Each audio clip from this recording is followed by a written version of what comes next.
wa na'udzu billahi min shururi anfusina wa min sayyiati a'malina may yahdihillahu fala mudilla lahu wa may yudlilhu fala hadiya lahu wa asyhadu an la ilaha illallah wahdahu la syarika lahu wa asyhadu anna Muhammadan 'abduhu wa rasuluh. Wa qala Allah ta'ala ya ayyuhalladzina amanu taqullaha haqqa tuqatih wa la tamutunna illa wa antum muslimun. Thumma amma ba'd, fa inna asdaqal hadithi kalamullah wa khairal huda huda Muhammadin sallallahu alaihi wa ala alihi wa sallam wa inna syarral umuri muhdatsatuha wa kullu muhdatsatin bid'ah wa kullu bid'atin dhalalah wa kullu dhalalatin finnar.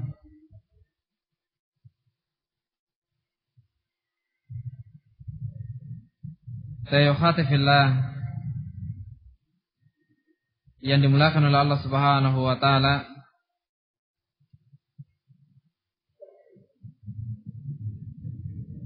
Pada pertemuan yang lalu telah kita sebutkan satu dari sebab-sebab hati seorang manusia itu menjadi sakit ataupun mati, yaitu hudulul kalam, terlalu berlebihan dalam berbicara. Apa saja yang ingin ia bicarakan, ia bicarakan. Tidak memperhatikan mana yang seharusnya ia bicarakan atau yang seharusnya ia diam darinya. Ketika seorang keadaannya demikian, maka itu adalah tanda dari cerminan hati dia. Sebagaimana yang telah kita sebutkan dari asar-asar ucapan para ulama ataupun hadis-hadis Rasul alaihi salatu wasalam, dan begitu pula ayat-ayat Allah Subhanahu wa taala yang menyebutkan tentang harusnya bagi kita untuk menjaga lisan kita. Dan ketika seorang manusia tidak bisa menjaga lisannya, bahkan perkara-perkara yang tidak bermanfaat ia juga bicarakan, perkara-perkara yang tidak ada manfaatnya untuk akhirat dia dan juga dunia dia, ia terus bicarakan, maka orang yang seperti ini dia tidak akan memiliki sifat kejujuran.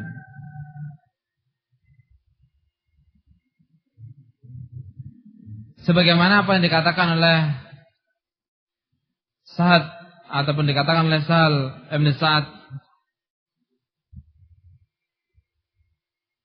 kata beliau, man takallama fima la yu'ni hurima sidqu. Barang siapa yang berbicara pada permasalahan-permasalahan yang tidak ada manfaat baginya, maka diharamkan sifat kejujuran darinya. Dengan kata lain, bahwa seorang yang selalu berbicara apa yang ia ingin bicarakan, bahkan perkara-perkara yang tidak bermanfaat ia juga bicarakan dengan bebas, dengan leluasa dan seterusnya, orang yang seperti ini akan jauh dari sifat jujur.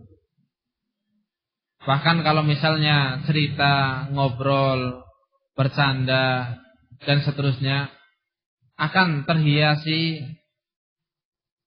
dengan cerita-cerita yang dusta, yang penting temannya ketawa, perkara-perkara yang tidak diperbolehkan ia bicarakan, yang penting temannya bahagia, suasana hangat dan seterusnya. Ini keberadaannya. Orang yang selalu berbicara pada permasalahan yang tidak ada manfaat bagi dirinya. Baik tidak ada manfaat berkaitan dengan akhirat dia, atau bermanfaat bagi dunia dia. Dan telah kita sebutkan athar yang dikatakan oleh, ataupun athar dari Al-Imam Al-Hasan Al-Basri rahimahullah ta'ala, yang bisa dijadikan sebagai renungan bagi kita. Ma'aqala dinahu man lam yahfad lisanahu. Seorang itu tidak faham dengan agamanya kalau dia tidak bisa menjaga lisannya. Dengan kata lain, kalau seorang itu tidak bisa menjaga lisan, berarti dia itu bukan orang yang faham dengan agama. Kalimat tidak faham dengan agama bisa jadi agama yang ia kerjakan ataupun amalan-amalan ibadah dia jelek. Bisa jadi dia tidak memiliki ilmu din dan seterusnya. Ini sungguh perkara yang harus menjadi renungan bagi kita. Apakah kita termasuk dari orang-orang yang dijauhkan dari sifat jujur karena selalu berbicara dalam perkara-perkara yang tidak bermanfaat, ataukah kita termasuk dari orang-orang yang tidak paham dengan agama karena selalu berbicara ataupun tidak pernah menjaga lisannya, tidak memperhatikan mana yang seharusnya ia bicarakan, mana yang seharusnya ia tidak bicarakan, ia juga tidak bicarakan, dan seterusnya. Yang penting ketika dia ingin bicara, dia bicara. Entah itu ucapan dusta, entah itu perkara-perkara yang tidak dibenarkan dalam syariat, dan seterusnya. Waliyadzubillah, kita berlindung kepada Allah Subhanahu wa ta'ala untuk terjatuh dalam kekufuran karena lisan kita. Sebagaimana apa yang telah terjadi pada kaum munafik yang mereka dihukumi telah keluar dari agama Islam karena lisan mereka. Ayat Allah Subhanahu wa ta'ala turun kepada mereka. Qul abillahi wa ayatihi wa rasulihi kuntum tastahzi'un. Katakanlah, apakah dengan nama Allah Subhanahu wa ta'ala dan ayat-ayat Allah Subhanahu wa ta'ala dan begitu pula Rasulnya kalian tahtazi'un, kalian mencela, kalian jadikan sebagai bahan sendagurau, kalian jadikan sebagai bahan ketawa, percandaan, dan seterusnya. Kita sering mendengar seorang mengatakan dengan ucapan demikian, aku ingin masuk ke neraka lah, karena di neraka itu banyak artis-artis, banyak orang-orang cantik, dan seterusnya. Maksudnya ingin temannya itu ketawa. Padahal kalimat ini, akhwati fillah yang dimuliakan oleh Allah Subhanahu wa ta'ala, adalah kalimat kekufuran. Karena telah mencela syariat Allah Subhanahu wa ta'ala. Dia telah bercanda dengan syariat Allah Subhanahu wa ta'ala dengan an-nar. Waliyadzubillah, kalau seandainya kita sampai mengucapkan kalimat-kalimat demikian. Walaupun orang yang mengatakan tersebut kita tidak bisa langsung menghukumi dia seorang kafir. Tetapi ini adalah salah satu sebab bahwa dirinya dihukumi ataupun bahwa dirinya bisa keluar dari agama Islam. Mencela neraka jahanam, mencela azab Allah Subhanahu wa ta'ala. Seakan perkaranya gampang. Seakan perkaranya apakah? Gampang. Tapi ini adalah bentuk meremehkan neraka jahanam, bentuk meremehkan azab Allah Subhanahu wa ta'ala, yang kita semua diperintah untuk berlindung dari neraka jahanam, tetapi orang ini dengan enaknya lisannya mengatakan kalimat-kalimat demikian. Ini penyakit yang ada pada kebanyakan orang. Terkadang dia berbicara dengan kalimat-kalimat yang tidak ia perhatikan, kemudian akibatnya sangat fatal bagi dirinya. Al-lisan, akhwati fillah yang dimuliakan oleh Allah Subhanahu wa ta'ala. Lisan betul-betul harus kita jaga. ketika kita berkumpul dengan teman-teman kita, taruhlah kita ingin bercanda, ingin bergurau, ingin bercerita, membagi cerita dan seterusnya, maka hendaknya jangan sampai melebihi batasan-batasan syariat. Bercanda monggo, tapi jangan sampai apa? Dengan canda tersebut dusta. Kadang orang cerita yang bikin orang ketawa, tapi apa? Ceritanya adalah cerita dusta, cerita direkayasa dan seterusnya. Baik, ini semua adalah salah satu penyebab hati seorang manusia itu menjadi sakit ataupun mati, karena terlalu berlebihan dalam berbicara. Sebagaimana apa yang telah kita sebutkan pada asar-asar yang lalu, bahwa sebab seorang manusia itu memiliki kesalahan yang sangat banyak, sebab seorang manusia itu jatuh dalam dosa yang begitu banyak, adalah karena dia tidak bisa menjaga lisannya. Apa yang ia dengarkan, ia sampaikan. Apa yang ingin ia bicarakan, ia bicarakan. Ini pertanda bahwa dia adalah apa? Orang yang kurang baik dalam agamanya. Ma'aqala dinahu man lam yahfad lisanahu. Apa yang dikatakan oleh Al-Imam Al-Hasan Al-Basri. Seorang tidak faham agamanya kalau dia tidak bisa menjaga lisannya. Baik. Perkara yang kedua yang menyebabkan hati seorang manusia itu menjadi mati ataupun sakit, yaitu fudulun nazar, terlalu berlebihan dalam memandang, tidak menjaga mata. Perkara yang diharamkan yang seharusnya dia berpaling darinya, dia pandang. Perkara yang seharusnya tidak ia lihat, ia lihat. Dengan sengaja hal tersebut dilihatnya. Baik. Fudulun nazar, berlebihan dalam memandang, itu mengarahkan pelakunya kepada permasalahan, yaitu selalu menganggap baik suatu permasalahan. Karena mata, seorang itu selalu menganggap baik suatu permasalahan. Dan kemudian apa yang telah ia lihat, bayangannya selalu berada dalam hatinya. Enggak laki-laki, enggak perempuan.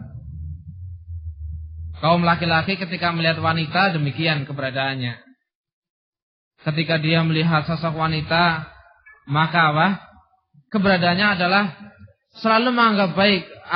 Enggak apa-apa, kan cuma memandang. Enggak apa-apa, dan seterusnya. Selalu menganggap baik, selalu menganggap enteng bermasalahnya. Kemudian bayangan yang ia lihat selalu tersimpan di dalam hatinya. Artinya sosok tadi selalu membayangi dirinya. Begitu pula kaum wanita. Karena laki-laki dan wanita sama-sama memiliki syahwat. Begitu pula kaum wanita. Ketika melihat sosok yang ia kagumi dan seterusnya, dia selalu menganggap baik hal tersebut. Enggak apa-apa, kan cuma melihat. Terus, dan bayangan sosok tersebut selalu berada dalam hatinya. Dan hal seperti itu akan menyebabkan rusaknya hati seorang manusia. Hati orang tadi akan menjadi sakit atau akan menjadi mati. Tapi bukankah perzinahan itu asal mulanya adalah dari pandangan?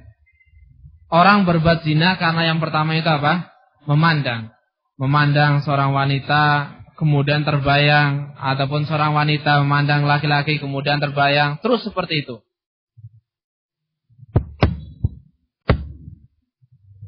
Yang kemudian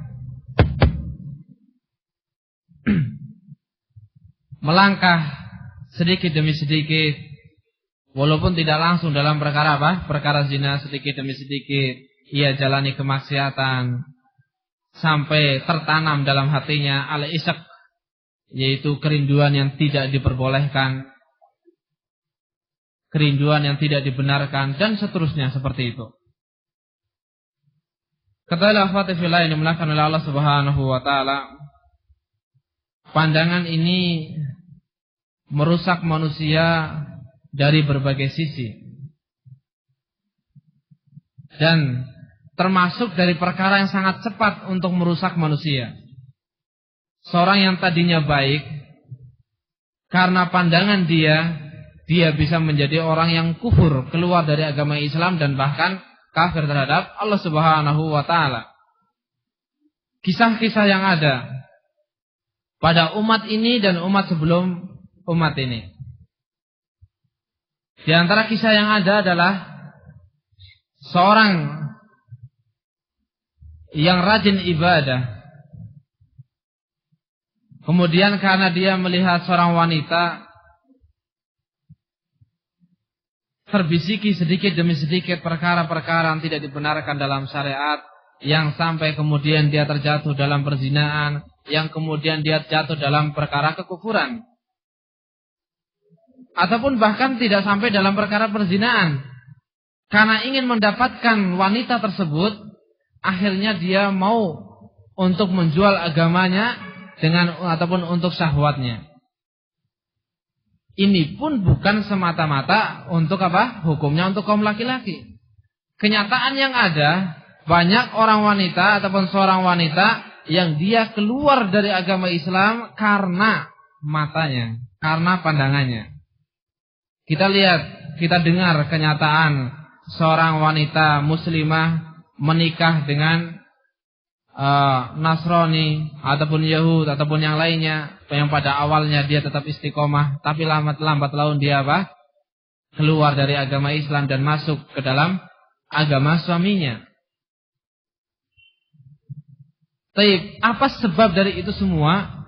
Sebab awal dari itu semua adalah pandangan. Ketika dia tidak mau menjaga pandangannya, tidak mau menjaga matanya, yang kemudian dia tertuju kepada seorang sosok manusia, dan bayangan manusia tersebut selalu ada dalam hatinya, dan terus menerus menumbuhkan rasa kerinduan yang diharamkan oleh Allah Subhanahu wa taala, dan terjadilah kemaksiatan satu demi satu terus menerus sampai dia keluar dari agama Islam. Mati hatinya karena pandangannya. Baik. Rasul alaihi salatu wasallam pernah bersabda dalam sebuah hadis, "An-nadratu sahmun masmumun min sihami iblis." Pandangan itu adalah salah satu anak panah dari anak panahnya iblis yang beracun. Seorang kalau sudah kena anak panah yang beracun, ima dia sakit atau mati, tergantung kadar racunnya. Nah, pandangan itu demikian. Dia akan meracuni hati seorang manusia. Akan meracuni hati seorang manusia yang kemudian hati tersebut menjadi sakit atau menjadi mati. Kita lihat anak-anak kaum muslimin yang baru beranjak puber, dewasa, dan seterusnya. Yang tadinya dia adalah misalnya seorang santri, seorang penuntut ilmu. Karena dia tidak bisa menjaga pandangannya, dia akhirnya bosan dengan menuntut ilmu. Kemudian dia bergaul dengan teman-temannya yang tidak baik, dan terus menerus yang akhirnya jauh dari apa yang sebelumnya ia jalani. Sebelumnya ia ataupun dalam hari-harinya adalah orang yang selalu duduk di masjid, menuntut ilmu, menghafal Al-Quran, dan seterusnya. Tapi karena dia tidak bisa menjaga pandangan dia tidak bisa menjaga mata dia, yang akhirnya dia terjauhkan dari agama dia, yang kemudian terus menerus kemaksiatan ia kerjakan satu demi satu. Dan kita pun tidak tertutup kemungkinan untuk jatuh dalam perkara tersebut waliyadzubillah kalau kita tidak mau menjaga pandangan kita, tidak mau menjaga mata kita. Kita tergiur dengan perkara-perkara yang wah dalam dunia misalnya, ataupun dalam permasalahan-permasalahan yang lainnya misalnya, yang kemudian bayangan-bayangan apa yang ada pada pandangan kita terus membimbing kita, terus membayangi kita, menghantui kita, yang kemudian mengarahkan sedikit demi sedikit untuk mengerjakan perkara-perkara kemaksiatan. Seseorang terjatuh dalam perkara riba juga bukankah karena hal tersebut pandangan, dan seterusnya. Ini akhwati fillah yang dimuliakan oleh Allah Subhanahu wa taala, fudulun nazar, terlalu berlebihan dalam memandang, tidak menjaga matanya. Karena yang namanya nadrah, pandangan, itu adalah salah satu dari busur ataupun salah satu dari anak panahnya iblis yang beracun. Ketika sudah mengenai seorang manusia, terus akan bertahan racun tersebut dan terus menerus akan bereaksi racun tersebut, yang waliyadzubillah ketika seorang tidak mau mengobati racun tadi, imah hatinya menjadi keras, tidak bisa menerima al-haq, tidak bisa menerima siraman rohani, atau hatinya sakit. Baik. Kemudian di antara kerusakan-kerusakan pandangan ataupun di antara kerusakan-kerusakan yang disebabkan oleh pandangan,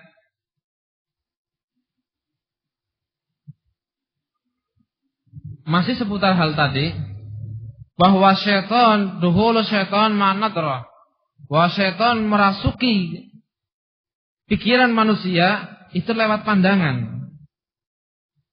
Dan merasuki pikiran tersebut asra' min nufudil hawa fil makanil khali, lebih cepat dari hembusan angin yang lewat di tempat yang kosong.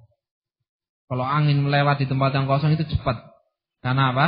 Enggak terhalang oleh pepohonan ataupun bangunan. Syaitan lebih cepat daripada itu.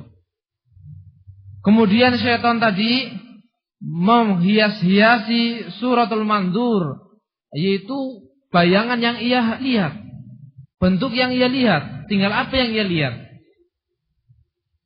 Wa yajaluha sonaman, kemudian bayangan tadi menjadi patung yang terus berada di dalam hati. Kalau sudah menjadi patung yang terus berada di dalam hati, ya selalu membayangi dalam tiap menitnya. Setelah itu syaitan menyalakan api syahwat di dalam hati dan melemparkan bara api kemaksiatan di dalamnya. Yang tak lain akibatnya adalah seorang manusia berbuat kemaksiatan, berbuat kemungkaran, dan seterusnya. Ikhwati fillah yang dimuliakan oleh Allah Subhanahu wa taala, ini tidak semata-mata berkaitan dengan apa? Syahwat. Akan tapi juga permasalahan-permasalahan dunia. Seorang yang berangan-angan untuk memiliki ini dan itu, kemudian dia selalu memandang apa yang ia angan-angankan, maka terus dia berpikir. Anak muda misalnya lagi senang motor, yang dia pandang adalah ketika lewat itu motor-motor tadi, yang kemudian terus tertanam di dalam hati dia, terbayang di dalam hati dia apa yang ia inginkan, yang kemudian ia lampiaskan dengan perkara-perkara yang tidak dibenarkan. Terkadang menuntut berlebihan terhadap orang tuanya, atau berani berbuat kemaksiatan demi mendapatkan apa yang ia harapkan, apa yang ia cita-citakan. Dan misalnya kebanyakan orang sekarang terjatuh dalam perkara riba karena memandang hal tersebut, dan seterusnya. Ini akhwati fillah yang dimuliakan oleh Allah Subhanahu wa taala, an-nadrah, pandangan, bahwa hal tersebut adalah termasuk dari faktor terbesar seorang manusia terjatuh dalam perkara kemaksiatan. Bukan semata-mata kemaksiatan syahwat, akan tapi juga kemaksiatan-kemaksiatan yang lain. Riba, mencuri, dan seterusnya dari kemaksiatan-kemaksiatan yang ada. Orang menggunjing saudaranya, mencibir saudaranya, mencaci maki saudaranya, menghibah saudaranya, dan seterusnya. Itu juga karena sebab apa? Pandangan. Karena sebab pandangan. Baik. Bahkan di sana disebutkan oleh para ulama, bainal ain wal qalb, antara mata dan hati itu ada satu jalan, thariqun. Fa idza kharajatil ain, kalau yang lewat di jalan tersebut itu mata, maka wa fasadat, mata tersebut akan merusak semuanya. Kharabal qalbu, hati pun akan rusak. Kemudian setelah rusak, dia dipermisalkan seperti mazbalah, seperti tong sampah.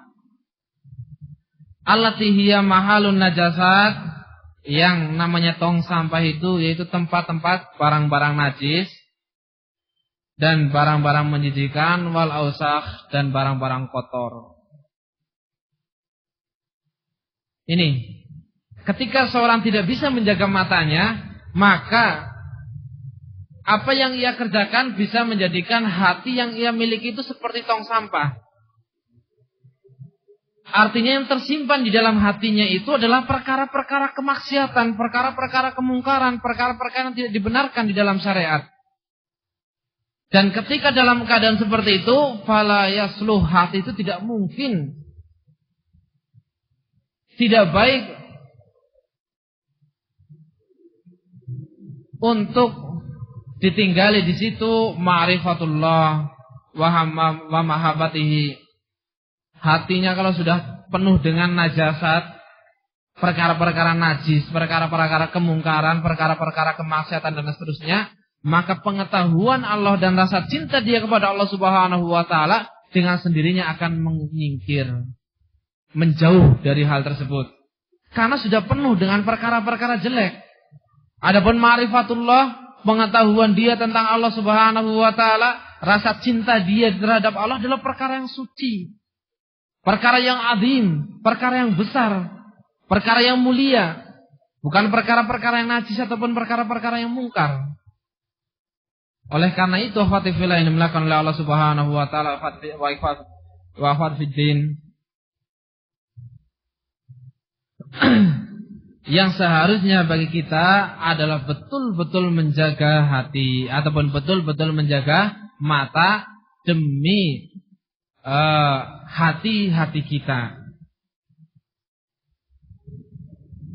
Kalau seorang sudah tidak bisa menjaga matanya, maka sungguh yang terpenuhi dalam hatinya adalah perkara-perkara kejelekan.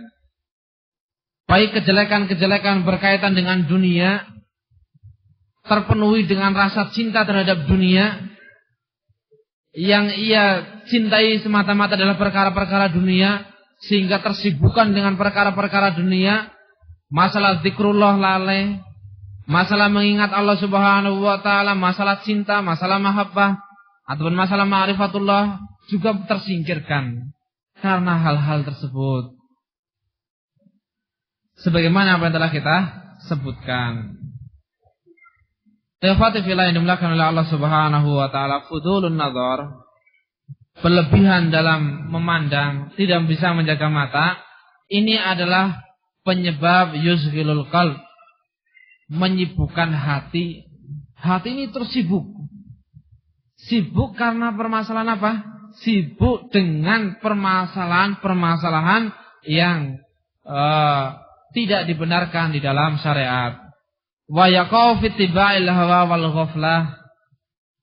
Ketika sudah seperti itu, maka dia akan terus-menerus mengikuti hawa nafsunya dan terus-menerus akan lalai dari sang penciptanya.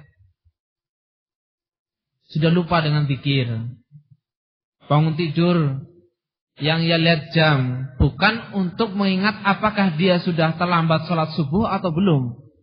Tetapi yang ia ingat adalah sudahkah ini terlalu siang untuk berjualan ataukah belum? Atau yang ia ingat adalah apakah ini masih terlalu pagi untuk berangkat kerja ataukah bahkan sudah terlambat berangkat kerja. Seperti itu keadaannya. Yang padahal seharusnya ketika ia bangun tidur adalah apa? Dia membaca doa, kemudian dia bangun, berwudu, menunaikan sholat dan seterusnya. Tapi kalau keadaannya seperti ini, orang yang selalu ataupun hatinya terpenuhi dengan perkara-perkara hawa nafsu, syubhat dan syahwat karena imbas dari pandangan dia, maka yang keberadaannya adalah terus perkara-perkara kemungkaran, perkara-perkara yang melalaikan dari zikrullah. Sebagaimana contohnya tadi kita sebutkan bangun tidur. Orang kalau yang hatinya baik, di antara salah satu tanda hatinya baik, ketika bangun tidur yang ia ingat adalah apa? Zikrullah. Zikir kepada Allah Subhanahu wa ta'ala. Bangun tidur dia membaca zikir, dia bangun, berwudu, kemudian dia apa? Sholat. Ini kita bicara tidur malam, yaitu bangun di waktu subuh ataupun di waktu pagi. Seperti itu keberadaannya. Tetapi di antara tanda hatinya tidak baik, ketika dia bangun tidur, maka bukan zikir yang ia ingat, tapi dia langsung lihat jam. Dia ingat pekerjaan dia ingat tugas dia ingat dagangan dia. Terus seperti itu keberadaannya. Dunia yang memenuhi hatinya. Perkara-perkara yang menyibukkan hati dari zikrullah. Ini semua adalah dampak jelek dari mata. Karena apa? Tidak bisa menjaga mata. Ini disebutkan oleh para ulama berkaitan dengan pandangan. Dan setiap mukmin, baik wanita ataupun laki-laki, mereka semua diperintahkan untuk menundukkan pandangannya. Sebagaimana firman Allah Subhanahu wa taala, "Qul katakanlah wahai Muhammad lil mu'minin." Untuk orang-orang yang beriman, mencakup di sini juga kalimat al-mu'minat, baik mukmin laki-laki ataupun perempuan. Yaghuddu min absarihim, yaitu supaya mereka menundukkan pandangan-pandangan mereka, wa yahfadhu furujahum, dan menjaga kemaluan-kemaluan mereka. Zalika azka lahum, yang demikian itu lebih mensucikan diri mereka. Azka lahum. Innallaha khabirun bima yasnaun, ketahuilah bahwa Allah Subhanahu wa taala Maha tahu dengan apa yang mereka perbuat. Apapun yang dikerjakan oleh kita, sekecil apapun perbuatan tersebut, tersembunyi apapun perbuatan tersebut, itu semua diketahui oleh Allah Subhanahu wa taala. Baik kemaksiatan ataupun ketaatan, baik kemaksiatan yang dikerjakan karena pandangan dia dan seterusnya. Ini semua diketahui oleh Allah Subhanahu wa taala.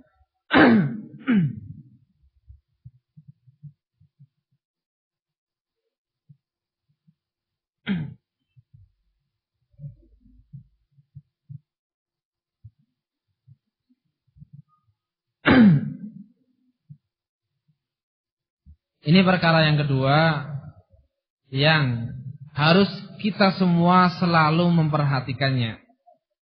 Jangan sampai kita tidak bisa menjaga mata kita, kemudian kita terjatuh dalam perkara-perkara kemaksiatan, terjatuh dalam perkara-perkara kemungkaran.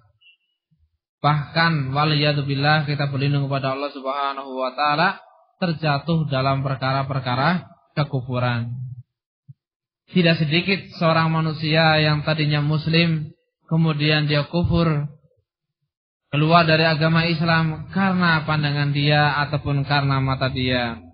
Waliyadzubillah. Kita semua berlindung pada Allah Subhanahu wa taala dari kejelekan mata ataupun dari kejelekan pandangan. Baik, penyebab yang ketiga, di antara penyebab-penyebab hati seorang manusia itu mati ataupun sakit adalah fudulut ta'am, terlalu berlebihan dalam masalah makanan. ima dia tidak bisa menjaga perutnya, ataupun tidak rela kalau perutnya merasa lapar sedikit, atau dia berlebihan dalam masalah mencari maisha yang imbasnya ataupun yang tujuannya adalah perkara ta'am ataupun batan, perkara makanan ataupun perkara perut. Ketahuilah fatihillah yang dimulakan oleh Allah Subhanahu wa taala, qillatu ta'am, sedikitnya makanan itu mendatangkan lembutnya hati. Orang kalau sedikit makan itu hatinya lembut. Dengan kata lain, orang kalau sering berpuasa, maka hatinya itu apa? Menjadi lembut. Wa quwwatul fahm, dan lebih kuat, lebih cepat untuk faham. Lebih cepat untuk apa? Memahami sebuah permasalahan.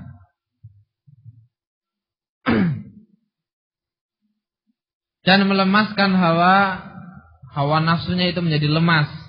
Wal ghadab, yang senang marah juga menjadi apa?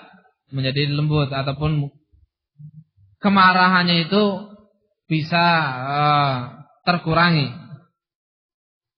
Wa tujibu ta'am wa kasratu ta'am tujibu dzalik. Adapun berlebihan dalam masalah makanan, banyak makan itu lawannya.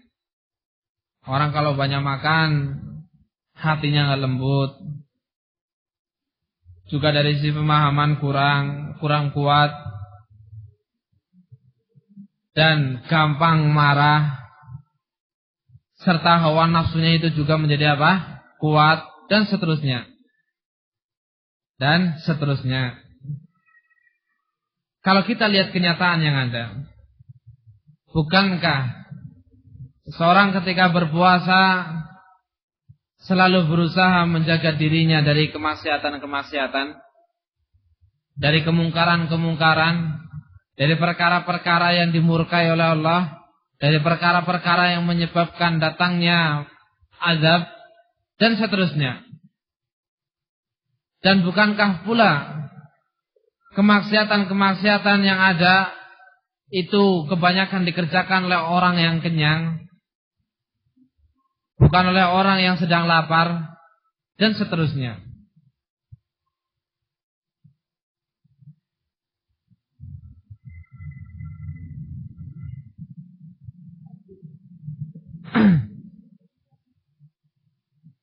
Sayyidatina fillah yang dimuliakan oleh Allah Subhanahu wa taala.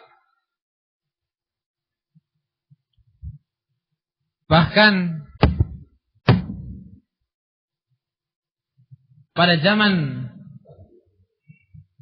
di zamannya Bani Israel,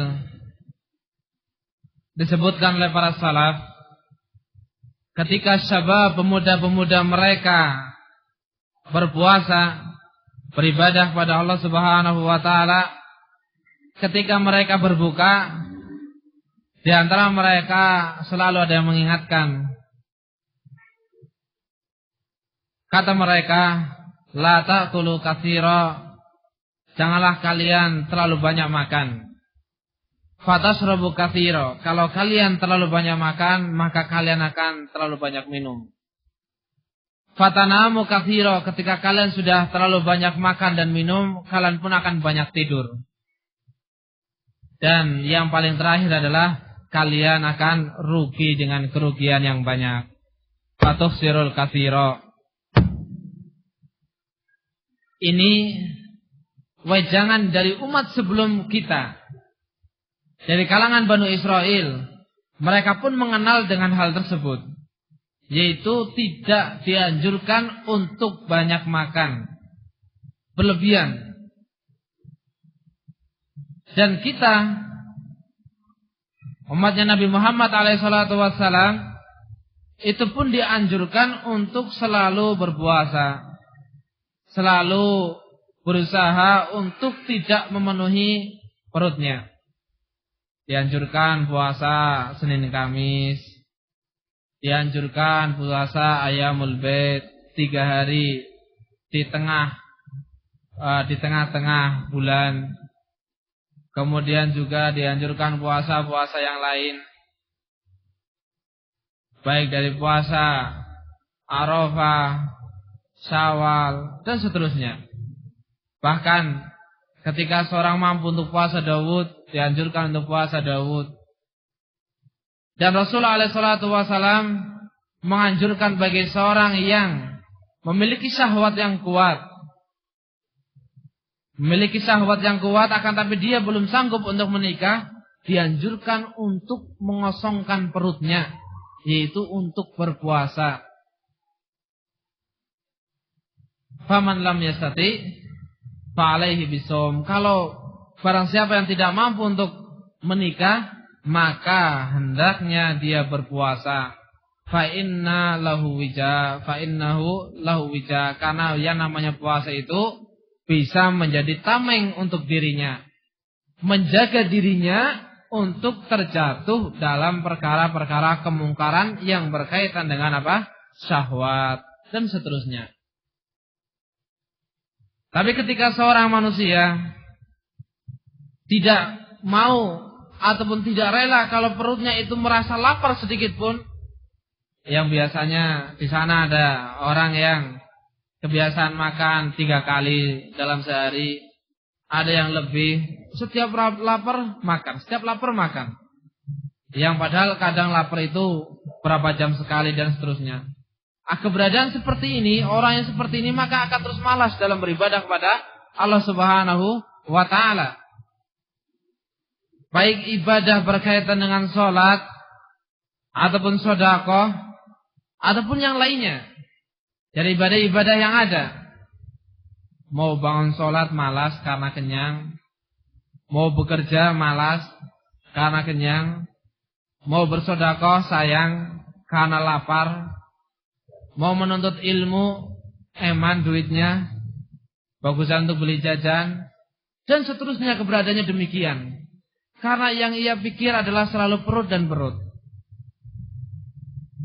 Dan ketika keadaannya demikian, maka ini menyebabkan hati seorang manusia itu menjadi kaku dan keras. Berbeda halnya dengan qillatut ta'am, sedikitnya makan. Insyaallah akan kita bahas lebih lanjut pembahasan ini pada pertemuan yang akan datang. Wallahu a'lam bishawab. Ringkasnya pada pertemuan kali ini, yaitu kita semua dianjurkan, baik laki-laki ataupun perempuan, dianjurkan untuk menjaga mata. Jangan sampai kita terjatuh dalam perkara-perkara kemaksiatan, dalam perkara-perkara yang menjauhkan dari agama, dari ibadah, karena mata kita. Waliyadzubillah. Terlebih lagi kalau seandainya terjatuh dalam perkara kekufuran karena mata, karena fudulun nadhar, karena berlebihan dalam memandang. Wallahu a'lam bishawab. Naktafi bihadzal qadar. Subhanakallahumma bihamdik, asyhadu an la ilaha illa anta, astaghfiruka wa atubu ilaik.